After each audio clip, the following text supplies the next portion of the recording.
أولئك الذين اشتروا الضلالة بالهدى فما ربحت تجارتهم وما كانوا مهتدين یہ وہ لوگ ہیں جنہوں نے ہدایت کے بدلے گمراہی خرید لی ہے، مگر یہ سودا ہرگز ان کے لیے نفع بخش نہیں ہے اور یہ ہرگز صحیح راستے پر نہیں ہے۔ دیکھیں ایک بات آپ کو میں سمجھا دوں کہ اگر آپ یہ سوچتے ہیں کہ میں تو مسلمان ہوں اور اگر اللہ نے مجھے گناہ کرنے سے روکنا ہے تو گناہ کرتے وقت بھی تو وہ مجھے دیکھ رہا ہوتا ہے، تو روکتا کیوں نہیں؟ تو اس کا جواب یہ ہے کہ پوری کائنات میں انسان اور جن ہی وہ مخلوق ہے جن کو اللہ تعالیٰ نے چوز کرنے کی آپشن دے رکھی ہے۔ صحیح راستہ اللہ تعالیٰ نے آپ کو دکھا دیا ہے اور غلط راستہ شیطان ہر وقت آپ کو دکھاتا رہتا ہے۔ تو ٹھیک اسی پوائنٹ پر آ کر آپ کے پاس دو آپشنز ہوتے ہیں، صراط مستقیم یا پھر صراط جہنم، اور اللہ پاک نے ہمیں ان دونوں راستوں کے انجام بہت ہی کلیئر کر کے بتا دیے ہیں۔ آگے مرضی آپ کی ہے، آپ جہاں جانا چاہو اللہ تعالیٰ آپ کو وہاں پہنچا دے گا، مطلب چوائس آپ کی ہے۔ اور ہاں، شیطان آپ کو بس بھٹکا سکتا ہے، وہ زبردستی آپ کو پکڑ کر نہیں لے جا سکتا۔ جانا آپ نے خود ہی ہے، تو انجام جو بھی ہو اس کے ذمہ دار بھی آپ خود ہی ہوں گے، نہ اللہ ذمہ دار ہے اور نہ شیطان، بلکہ شیطان تو قیامت کے دن اپنے ہر بہکاوے سے صاف صاف مکر جائے گا، وہ خود آپ پہ الزام لگا دے گا۔ کیا میں زبردستی لے کے گیا تمہیں غلط راستے پہ؟ تمہاری عقل کہاں تھی؟ تمہیں صحیح راستہ پتہ نہیں تھا کیا؟ اور اسی بات کا ریفرنس قرآن پاک میں بھی موجود ہے، ملاحظہ کیجئے سورہ ابراہیم کی آیت نمبر 22۔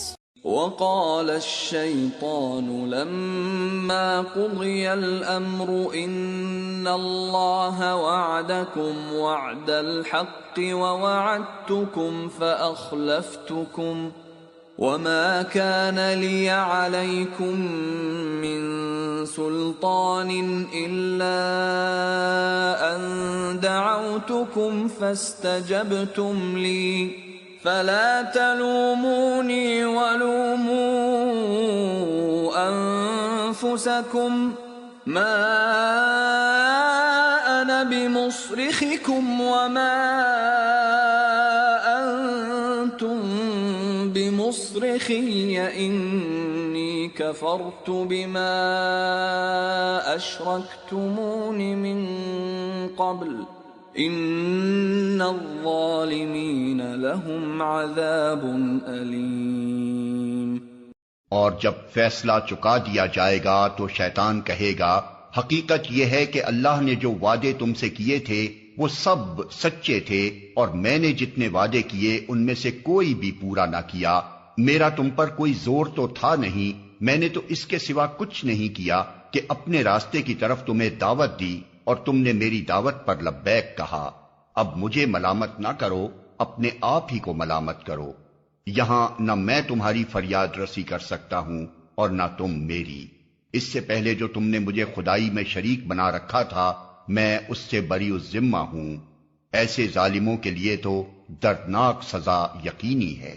تو اب آپ ہی بتائیں کہ اس بات کا کیا جواب ہوگا آپ کے پاس؟ کچھ بھی نہیں، پچھتاوا، صرف پچھتاوا۔ تو آپ لوگ وہ نہ بنے جو صحیح راستے کو چھوڑ کر گمراہی خرید رہے ہیں۔ اگر آپ ایسا سمجھتے ہیں کہ آپ پروفٹ میں جا رہے ہیں تو یہ بھول ہے آپ کی گمراہی دنیا کا پروفٹ تو ہو سکتی ہے، لیکن اس سے کئی گنا زیادہ نقصان آپ کو آخرت میں ہوگا، اور اس وقت اس مسئلے کا کوئی بھی سلوشن نہیں ہوگا۔ دیکھیں کتنے ہی واضح انداز میں اللہ تعالیٰ نے نفع اور نقصان کو بیان کیا ہے۔ بے شک یہاں بات منافقوں اور مشرکوں کے بارے میں ہو رہی ہے، مگر میں یہ کہتا ہوں کہ آپ قرآن پاک کی ہر آیت کو اپنے اوپر اپلائی کر کے دیکھیں۔ اگر آپ اس میں فیل ہو رہے ہیں تو سمجھ جائیں کہ آپ بھی منافقوں اور مشرکوں کی لسٹ میں شامل ہیں۔ مثلهم كمثل الذي استوقد نارا فلما أضاءت ما حوله ذهب الله بنورهم وتركهم في ظلمات لا يبصرون۔ ان کی مثال ایسے ہے کہ ایک شخص نے آگ روشن کی اور جب اس نے سارے ماحول کو روشن کر دیا تو اللہ نے ان کا نور بصارت سلب کر لیا اور انہیں اس حال میں چھوڑ دیا کہ تاریکیوں میں انہیں کچھ بھی نظر نہیں آتا۔ مطلب یہ کہ جب اللہ کے ایک بندے نے حق کی روشنی پھیلائی، حق کو باطل سے، صحیح کو غلط سے اور راہ راست کو گمراہیوں سے چھانٹ کر بالکل نمایاں کر دیا، تو جو لوگ دیکھنے والی نظر رکھتے تھے ان پر تو ساری حقیقتیں روشن ہو گئی، مگر یہ منافق جو نفس پرستی میں اندھے ہو رہے تھے ان کو اس روشنی میں کچھ بھی نظر نہیں آیا۔ اللہ نے نور بصارت سلب کر لیا کہ الفاظ سے کسی کو غلط فہمی نہ ہو کہ ان کے تاریکی میں بھٹکنے کی ذمہ داری خود ان پر نہیں ہے۔ اللہ نور بصارت اسی کا سلب کرتا ہے جو خود حق کا طالب نہیں ہوتا، خود ہدایت کے بجائے گمراہی کو اپنے لیے پسند کرتا ہے۔ تو جب انہوں نے حق سے منہ ہی پھیر لیا ہے تو اللہ کو کیا پڑی ہے کہ ان کو زبردستی ہدایت کی طرف کھینچ کر لائے۔ تم نے بھٹکنا ہی ہے تو جاؤ پھر بھٹکو، اللہ بھی اسی کی توفیق دیتا ہے۔ پھر ایک بات ذہن میں رکھیں، اگر آپ حق پہ ہیں تو نہ اللہ کی سلطنت میں آپ کی وجہ سے کوئی اضافہ ہو جائے گا، اور اگر آپ گمراہی میں ہیں تو نہ آپ کی وجہ سے اس کی سلطنت میں کوئی کمی آ جائے گی. اللہ کو ان چیزوں سے کوئی فرق نہیں پڑتا. آپ نے جو بھی کرنا ہے خود اپنے لیے کرنا ہے, on the behalf of yourself. صم بكم عمي فهم لا يرجعون. یہ بہرے ہیں, گونگے ہیں, اندھے ہیں, یہ اب نہ پلٹیں گے. یعنی حق بات سننے کے لیے بہرے ہیں, حق بات بولنے کے لیے گونگے ہیں, اور حق دیکھنے کے لیے اندھے ہیں. اور نہیں پلٹیں گے سے مراد وہی ہے جو میں بتاتا آیا ہوں کہ اللہ نے اس بات کی توفیق ہی چھین لی ہے کہ ان کو حق سمجھ میں آ سکے. اسی لیے کہا گیا ہے کہ یہ پلٹیں گے نہیں, کیونکہ حق تب ہی تو دیکھیں گے یا سنیں گے نا جب اللہ کی توفیق ہو. کیونکہ جو راستہ انہوں نے اپنے لیے چنا ہے اس کے بعد اللہ نے ہدایت کا راستہ ان کے لیے بند کر دیا. جاؤ انجوائے کرو جتنا کر سکتے ہو. یہ تو اینڈ پہ پتا چلے گا نا کہ انجوائمنٹ وہ تھی یہ ہے جو اب ہونے والا ہے ان کے ساتھ. تو اب آپ بتائیں کہ آپ ان میں سے کون ہیں؟ أو كصيب من السماء فيه ظلمات ورعد وبرق يجعلون أصابعهم في آذانهم من الصواعق حذر الموت والله محيط